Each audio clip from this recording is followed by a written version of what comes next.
Okay, compose a 1 minute track using at least 3 Labs community instruments, though you're not limited to only using Labs instruments, and post on your Instagram. Don't forget to tag, deadline, top favorite, blah, blah, blah, blah. Okay, happy days. 1 minute track, 3 Labs instruments. Let's go.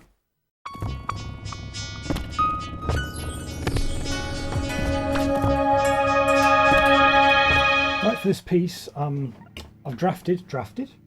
sketched maybe. I've sketched something on the guitar, which I've just put in the looping pedal. So I'm going to try and convert what I've written on the guitar for the Labs instruments. So definitely I'll probably be reaching for like Moon guitar or charango, and maybe the mandolin, maybe those nice pads, Arctic something pads, I don't know. And not sure what else. The trumpet fields thing. They're pretty good. That might be quite interesting. But I'm going to try and do something like this.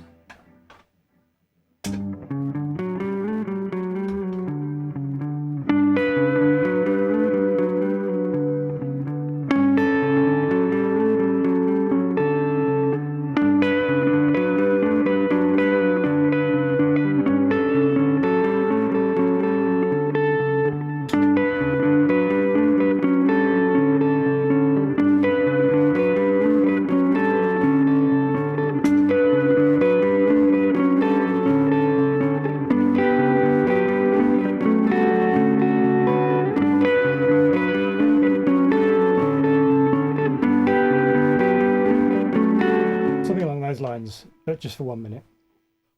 For those that don't know, Labs is a VST plug-in instrument, sample-based instrument from Spitfire Audio or the Spitfire Audio family.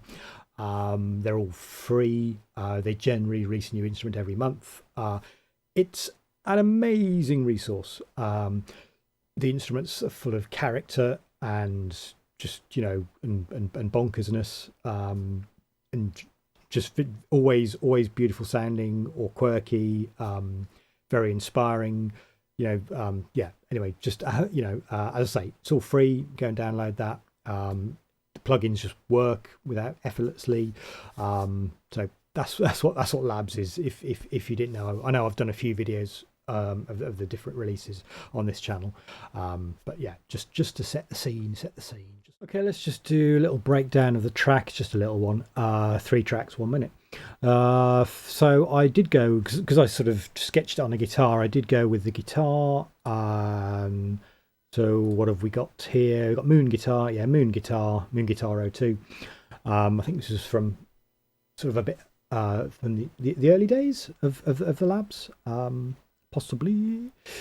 And so that sounds like this.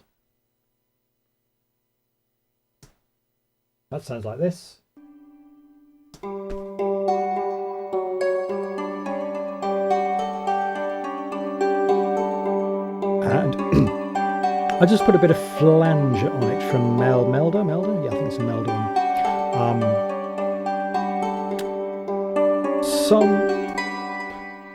Sometimes there's something sounds a bit too like digital and harsh. I'm not saying the Moon guitar definitely does, but it's quite a bright sound.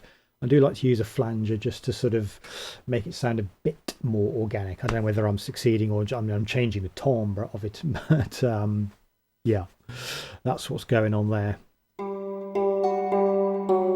That's with the flanger.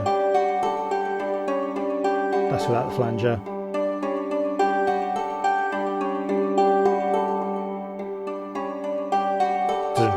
Doesn't change hugely, obviously.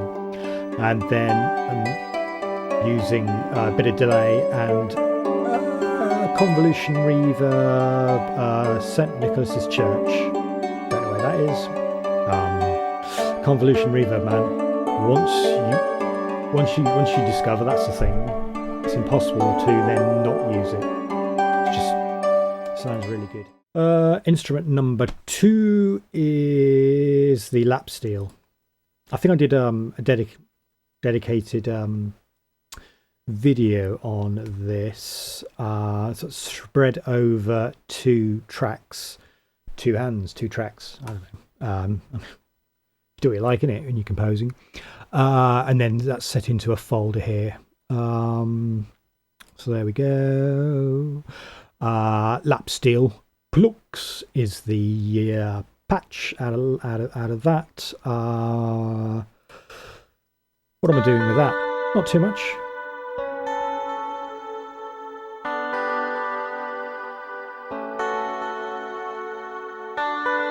Just boosting a little bit at 2.5 kilohertz and a little dip at 100 hertz. I may do some further EQ in the master.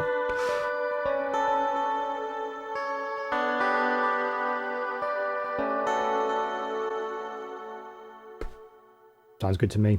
And yeah, obviously sends to reverb and delay. So that's number 2.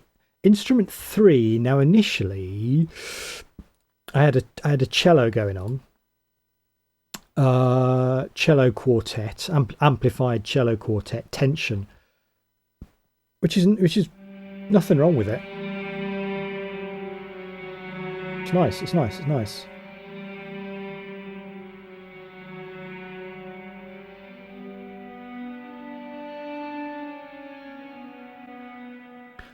But as a last minute decision, I've replaced that with a whale. Which kind of whale? A granular whale song. The Submerged patch, which was a bit more paddy.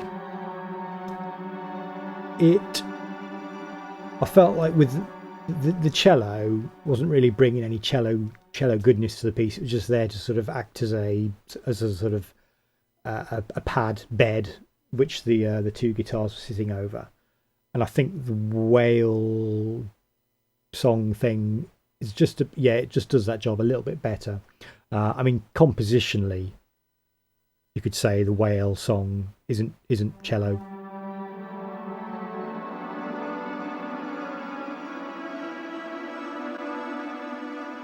Composition, it's not doing anything amazing. I mean, it's just there to tie the other 2 guitars together. So yeah, that was a last minute change, but that's that. And then finally, I used one of my instruments, one of my sample instruments, a ukulele box, which I think I made a video of that, and that's on my shop as well. You can go and download that. I'll put a link here, perhaps.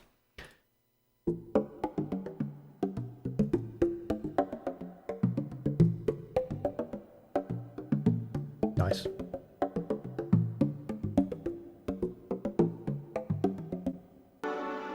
Very, very minimal, very subtle. Just almost gives like, someone's playing a cajon, in sort of in the corner of the room.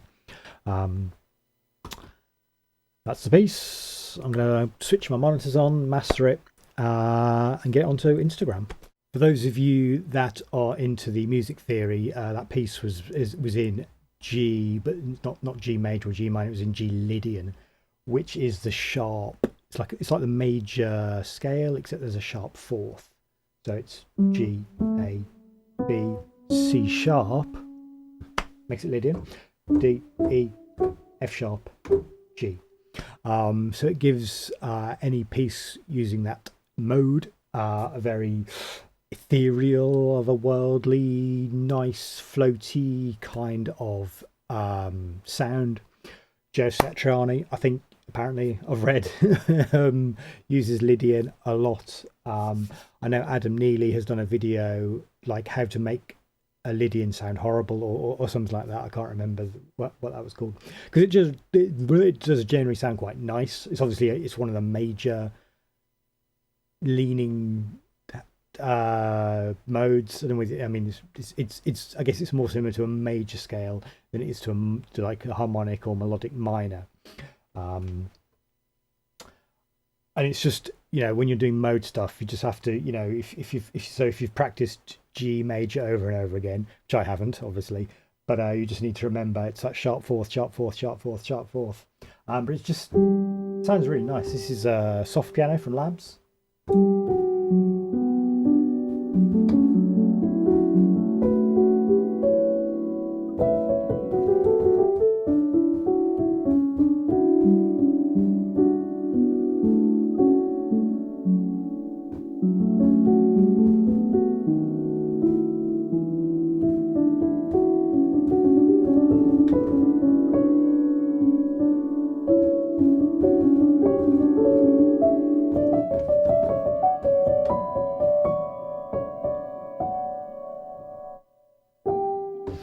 It does sort of sound weird when you resolve it though, because it doesn't really given a good sort of plagal cadence or perfect cadence, it doesn't really, because that C sharp kind of messes all that up.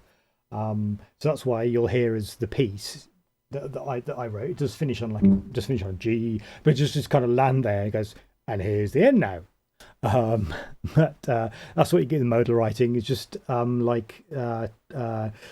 of, it slightly alters your one's hearing of the music, or one's sort of the gravity of the musical gravity of that piece. You know what I mean? Like, we're all accustomed to hearing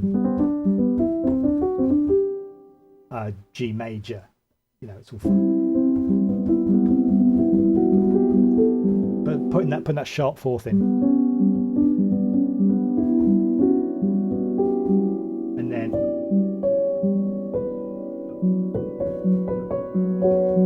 then I'm ending it.